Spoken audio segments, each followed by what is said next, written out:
Assalamualaikum. We are going to talk about mitochondria. It is another lecture for NMD CAT. हमारा जो आज का topic है it is very important. बहुत सारे क्वेश्चन पिछले साल भी इससे आए हैं और मज़ीद आने के तौर पर हम देखेंगे कि माइटोकॉन्ड्रिया क्या है, माइटोकॉन्ड्रिया के फंक्शंस क्या हैं एंड माइटोकॉन्ड्रिया का जो हमारे पास सिमेट्री है इसको हम किस तरह से एक्सप्लेन कर सकते हैं और इनके हम एंड पे देखेंगे कि एमसीक्यूज कैसे बन सकते हैं. ठीक है, सबसे पहले हम बात करेंगे कि माइटोकॉन्ड्रिया की डिस्कवरी के बारे में कि माइटोकॉन्ड्रिया को डिस्कवर किया गया, कब किया. माइटोकॉन्ड्रिया का जो वर्ड है ये दो अल्फाज पर मुश्तमिल है. नंबर वन माइटो एंड हमारे पास आ जाता है कॉन्ड्रिया. माइटो का मतलब होता है थ्रेड लाइक एंड हमारे पास जो कॉन्ड्रिया है इसका मतलब ये है स्मॉल ग्रेन. ठीक है, तो ये दोनों के कॉम्बिनेशन से बना है, that is known as mitochondria. Mitochondria को सबसे पहले माइटोकॉन्ड्रिया का जो नाम दिया था सी बेंडा ने. ठीक है, 1898. बट उससे पहले कि ये माइटोकॉन्ड्रिया को माइटोकॉन्ड्रिया का नाम देते, इससे पहले डिस्कवरी हो चुकी थी और ये डिस्कवरी हुई 1850 में. 1850 में कोलिकर ने सबसे पहले इसको डिस्कवर किया और सी बेंडा ने माइटोकॉन्ड्रिया को माइटोकॉन्ड्रिया का नाम दिया. हम माइटोकॉन्ड्रिया के बहुत सारे नाम रखते हैं या देखते हैं डिफरेंट बुक्स में लिखे हैं. केपी की बुक्स में डिफरेंट लिखा है, ईटा की बुक्स में डिफरेंट लिखा है. इसके अलावा हमारे पास जो सिंध की बुक्स है या बलूचिस्तान की बुक्स हैं इनमें डिफरेंट लिखा है. सो हमारी जो एक टर्मिनोलॉजी है माइटोकॉन्ड्रिया आल्सो नोन एज बायोब्लास्ट. ठीक है, हम इसे जो कोलिकर थे इन्होंने माइटोकॉन्ड्रिया को कहाँ पर डिस्कवर किया सबसे पहले, तो इन्होंने स्ट्राइएटेड मसल्स के अंदर इसको डिस्कवर किया. ये वाहद ऑर्गेनेली है जो कि सेल में बहुत ज़्यादा एक्टिवेटेड है बिकॉज इसका काम ही क्या है, एटीपी प्रोड्यूस करना. So that's why it is most busy organelle. ये वेरी बिजी है. क्योंकि ये एक्टिवेटेड है, ये एटीपी प्रोड्यूस करती हैं और तमाम सेल्स को एनर्जी रिक्वायर्ड होती है, चाहे वो स्टे की हालत में हो या चाहे वो फंक्शन कर रहे हो. तो मोस्ट बिजी ऑर्गेनेली है, एक्टिवेटेड ऑर्गेनेली है.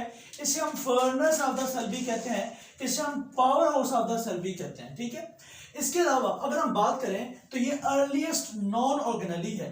ठीक है, अर्लीस्ट नॉन, हम आगे जाके इनकी एवोल्यूशन की बात करेंगे कि अर्लीस्ट नॉन ऑर्गेनेली किस तरह से हुई है. ये storage batteries of the cell भी कहलाती हैं. ठीक है, तो डिफरेंट सारे नाम हैं, इन्हें हम नाम देते हैं furnace of the cell, power house of the cell, storage batteries भी कहते हैं और इसके अलावा हम इसे अर्लीस्ट नॉन ऑर्गेनेली भी कहते हैं. अगर हम स्पोर्स की बात की जाए तो डिफरेंट साइंसदान इनको डिफरेंट टर्मिनोलॉजीज में, जैसे मैंने ऊपर नाम बताए, नाम से पुकारते हैं.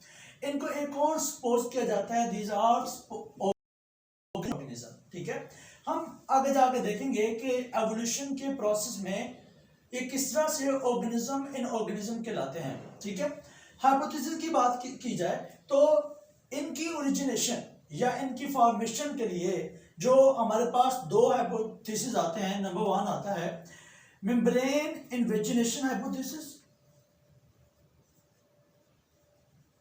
और इसके अलावा जो हमें हाइपोथेसिस नजर आता है ये मेम्ब्रेन इन्वेजिनेशन.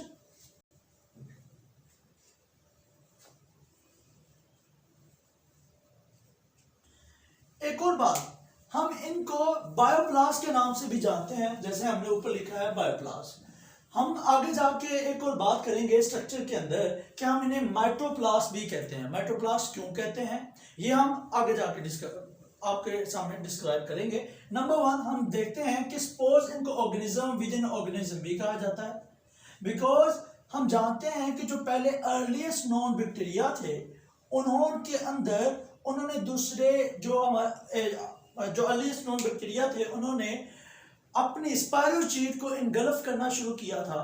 तो देन हमारे पास जो ऑर्गेनेली बनी थी, दो तरह की बनी थी, एक माइटोकॉन्ड्रिया थे, दूसरा क्लोरोप्लास्ट बने थे. सो दैट्स व्हाई इस हाइपोथेसिस की बुनियाद पर हम इन्हें ऑर्गेनिज्म विद इन ऑर्गेनिज्म भी कहते हैं. हम शेप की बात करें तो ये हमारे पास स्पाइरल शेप नजर आते हैं. डिफरेंट सेल्स के अंदर डिफरेंट शेप होती है. ये हमारे स्फेरिकल शेप नजर आते हैं, ये हमें कैप्सूल शेप नजर आते हैं, रोड शेप नजर आते हैं, ये हमें ब्रांच भी नजर आते हैं और सिलेंड्रिकल भी नजर आते हैं. ये डिफरेंट शेप्स हैं माइटोकॉन्ड्रिया की जो हमें डिफरेंट सेल्स के अंदर मिलती हैं. माइटोकॉन्ड्रिया दरअसल प्लांट के अंदर भी है, माइटोकॉन्ड्रिया ऑर्गेनिजम्स के या एनिमल्स के सेल के अंदर भी हैं.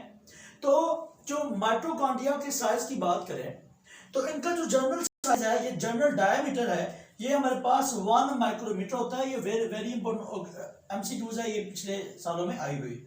इसके अलावा हम इसके लेंथ की बात करें तो ये 1.5 माइक्रोमीटर से लेके 10 माइक्रोमीटर तक हमें नजर आती हैं। इसके अलावा हम इसकी विड्थ की बात करें तो ये 0.25 माइक्रोमीटर से लेके 10 माइक्रोमीटर तक नजर आती हैं। ठीक है, एक और बात, नंबर्स की बात कर लें तो मोस्ट एक्टिवेटेड जो हमारे पास मसल्स होते हैं, जितना सेल्स यूटिलाइज होगा उतनी ज्यादा एटीपी रिक्वायर्ड होती है। इसी तरह से मोस्ट एक्टिवेटेड जो हमारे पास मसल्स होते हैं उनके अंदर नंबर ऑफ माइटोकॉन्ड्रिया की तादाद भी क्या होती है, ज्यादा होती है। और जिन ऐसे सेल्स जो ज्यादा फंक्शनलाइज या फिजिकल एक्टिविटी या जिनका मेटाबॉलिज्म का जो रेट होता है वो लेस होता है, उनके अंदर माइटोकॉन्ड्रिया की तादाद भी क्या होती है, लेस होती है।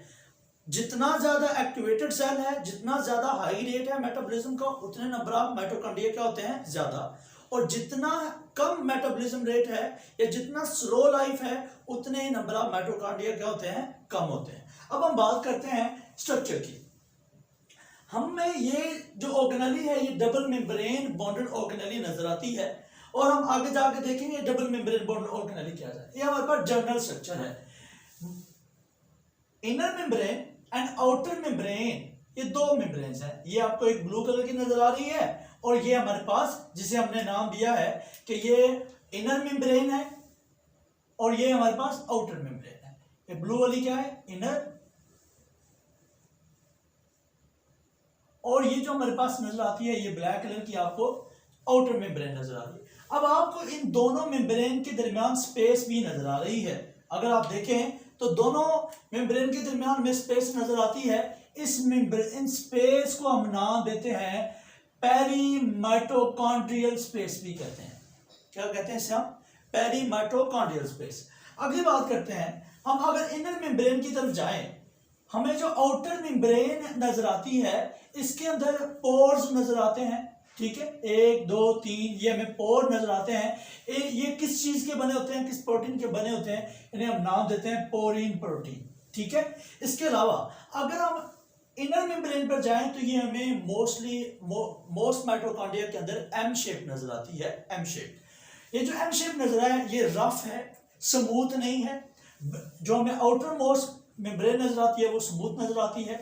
और इसके अलावा हमें जो इसके अंदर जो इनर मेम्ब्रेन है इसमें हमें नजर आते हैं F1 पार्टिकल, F0 पार्टिकल, हमें से नजर आते हैं ऑक्सीजोम, और ये जो हमारे पास हमें सर्कुलर डीएनए नजर आते हैं। आप देख सकते हैं हमारे पास स्मॉल सर्कुलर डीएनए है। इसके अलावा हमें राइबोसोम्स की तादाद, काफी तादाद में ये नजर आते हैं। और इसके अलावा इसके अंदर मैट्रिक्स प्रेजेंट होता है जिसका हम आगे जाके जिक्र करते हैं मैट्रिक्स का। इसके 3 कंपोनेंट है। अगर हम इस एक पार्टिकल को जिसे हमने नाम दिया है ऑक्सीजोम, इसको हम बड़ा करके देखें तो ये किस तरह के नजर आते हैं, नोब लाइक। ये नोब स्ट्रक्चर है। इसके 2 पार्ट हैं, एक है F1 और दूसरा कौन सा है, F0। अब F1 और F0 दोनों के अलग अलग फंक्शन है। नंबर 1 देखें, इसके अलावा हमें जो और इनर मेम्ब्रेन के अंदर स्ट्रक्चर नजर आते हैं वो पोलिसोम्स भी नजर आते हैं। ये पोलिसोम भी नजर आते हैं। हम जानते हैं कि अगर मैसेंजर आरएनए के ऊपर mRNA के ऊपर हमारे पास बहुत सारे राइबोसोम्स आगे अटैच हो जाएं तो हम इस स्ट्रक्चर को हम क्या नाम देते हैं, पोलिसोम। ठीक है, ये सेल्फ रेप्लिकेटिंग ऑर्गेनेली इसीलिए तो है because it has its own DNA, अपना डीएनए है। इसके अलावा इसके अपने राइबोसोम्स हैं, और इसके अलावा इसके अंदर हमें मैट्रिक्स नजर आता है। मैट्रिक्स के अलावा हमें इसकी प्रोटीन सिंथेसिस की फैक्टरीज जिन्हें हम राइबोसोम कहते हैं वो भी नजर आते हैं। हम बात कर रहे हैं F1 पार्टिकल की और F0 पार्टिकल की, इनके दरमियान डिफरेंस क्या है। Number 1, F1 particle also known as elementary particle. इनका साइज क्या होता है, ये 10 नैनोमीटर होता है। इसके अलावा ये एटीपी सिंथेसिस एंजाइम भी कहलाते हैं। F1 particle also known as ATP synthesis enzyme. समझ आ गई है। अब हम आगे चलते हैं। ये हमारे पास F0 पार्टिकल है। ये तो basically F1 particle ATP synthesis करते हैं, लेकिन F0 पार्टिकल क्या करते हैं, आउटर मेम्ब्रेन में मौजूद प्रोटॉन्स को आउटर मेम्ब्रेन में मौजूद यानी माइटोकॉन्ड्रियल जो पहली माइटोकॉन्ड्रियल स्पेस है उनके दरमियान मौजूद प्रोटॉन को अंदर पंप करती है, यानी ये हमारे पास F1 पार्टिकल, ठीक है। एंड ट्रांसफर ऑफ हमारे पास जो प्रोटॉन है इसको आउटर ये जो हमारे पास मेम्ब्रेन है इनर मेम्ब्रेन के अंदर इनको ट्रांसफर करती है यहां पर, ठीक है। अब आगे बात करते हैं। हमारे पास मेम्ब्रेन्स दो टाइप की हैं, एक है स्मूथ एक है रफ, एक है आउटर एक है इनर। हम बात करते हैं आउटर की, तो ये हमें स्मूथ परमिएबल मेम्ब्रेन नजर आती है। ये स्मूथ भी है, ये परमिएबल भी है। तमाम तरह के पार्टिकल्स को, क्योंकि पोर की वजह से ये सारे के सारे जो मटेरियल्स हैं उनको अंदर आने की इजाजत देती है, बट कहाँ तक, इस स्पेस तक, इसके अंदर नहीं आ सकते। बट यहाँ पर जो स्पेस है जिसे हम नाम देते हैं पेरी माइटोकॉन्ड्रियल स्पेस, ये यहाँ पर ही रहते हैं, इससे आगे ये नहीं जा सकते, ठीक है। इससे आगे ये बिल्कुल नहीं जा सकते, बिकॉज ये हमारे पास जो पोर्स हैं ये इनको अंदर आने देते हैं। और इसके बाद ये जो इनर मेम्ब्रेन है ये वाली, ये हमें इनर मेम्ब्रेन रफ नजर आती है, सिलेक्टिवली परमिएबल नजर आती है। इसके अलावा मैंने जैसे बताया पोर जो बनते हैं ये पोरिन प्रोटीन के बने होते हैं, allow free movement of materials. इसके अलावा अगर हम बात की जाए इनर मेम्ब्रेन की, तो ये प्लांट और एनिमल के अंदर डिफरेंट शेप की होती है। अगर हम प्लांट की बात करें तो प्लांट के अंदर हमें ये ट्यूब्यूल लाइक और माइक्रोविलाई लाइक नजर आती है, ठीक है। इसलिए हम इसे नाम देते हैं ट्यूब्यूलाई। ये या तो ट्यूब लाइक नजर आती है, अगर ट्यूब लाइक नजर आएगी किन के अंदर, प्लांट के अंदर, तो हम इसे क्या नाम देंगे, ट्यूबुलाई या माइक्रोविलाई। इसके अलावा अगर हम एनिमल की बात करें तो ये एनिमल के अंदर हमें क्रिस्टाई यानी क्रिस्टी कहलाती है, because its shape in animal cell is plate like. हम आगे बात करते हैं मैट्रिक्स की।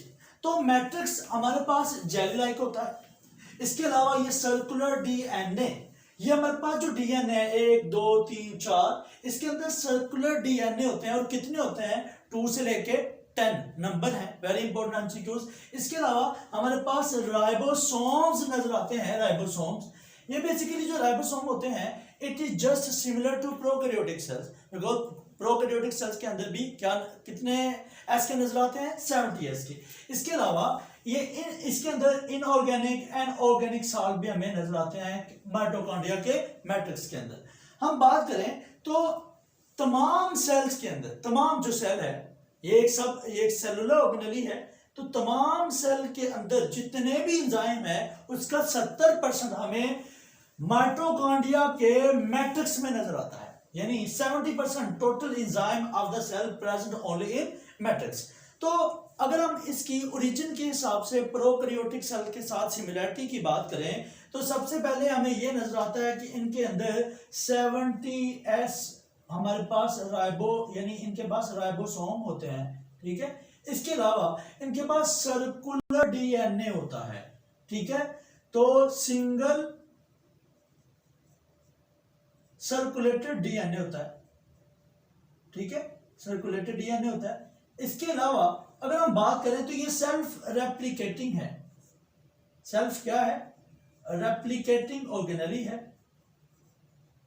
सेल्फ रेप्लिकेटिंग के अलावा ये डिपेंड नहीं करती, बिकॉज इससे हम एक और नाम देते हैं, that is known as semi autonomous. क्या नाम देंगे हम इसे, सेमी ऑटोनॉमस ऑर्गेनेली है।